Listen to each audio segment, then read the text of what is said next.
Pour cette séance des 4 sorcières qui correspond au débouclage des positions sur les contrats d'options et de futurs sur actions et indices, le CAC 40 gagnait allègrement plus de 0,50% en fin de séance, mais finalement termine proche de son point d'équilibre à 8164 points au dernier moment.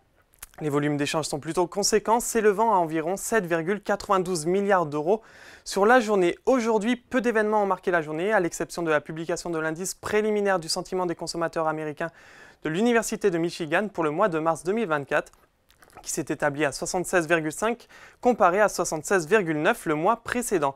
Par ailleurs, l'indicateur des anticipations d'inflation à un an lié à cet indice est maintenu à 3%, en ligne avec le consensus de marché. Cependant, ces données sont moins cruciales pour la Fed qui interviendra la semaine prochaine.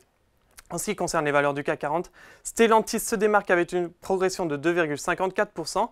Juste derrière, les valeurs bancaires affichent une bonne orientation avec Société Générale et BNP Paribas, cette dernière ayant récemment annoncé le départ de la directrice de la banque commerciale en France. Puis en tête du tableau, on trouve également Airbus en hausse de 1,50% et Michelin de 1,13%. En revanche, STMicroelectronics clôture la journée en queue de peloton avec une baisse de 3,44%, suivie par Unibail-Rodamco, Westfield, LVMH et L'Oréal. Sur le SBF 120 maintenant, Score repasse au-dessus des 30 €, un niveau qu'il n'avait pas atteint depuis septembre dernier, suivi de près par Worldline qui s'octroie 3,12%. De l'autre côté du tableau, le titre EuroAPI qui avait enregistré une solide performance la veille chute de 17,51%. Le groupe spécialisé dans la fabrication de principes actifs pour l'industrie pharmaceutique a annoncé jeudi soir après la clôture des marchés qu'il suspendait ses prévisions pour l'année 2024 suite à l'arrêt de la production sur l'un de ses sites en Italie. Dans son sillage, Clariane et Atos voient leurs cours respectivement reculer de 5,76 et 5,32%.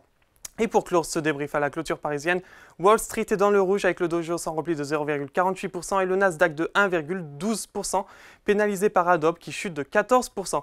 L'éditeur de Photoshop a annoncé jeudi soir anticiper un chiffre d'affaires en baisse pour le deuxième trimestre. Voilà, c'est tout pour ce soir. Je vous souhaite de passer un excellent week-end, mais en attendant, n'oubliez pas, toute l'actualité économique et financière est sur Boursorama.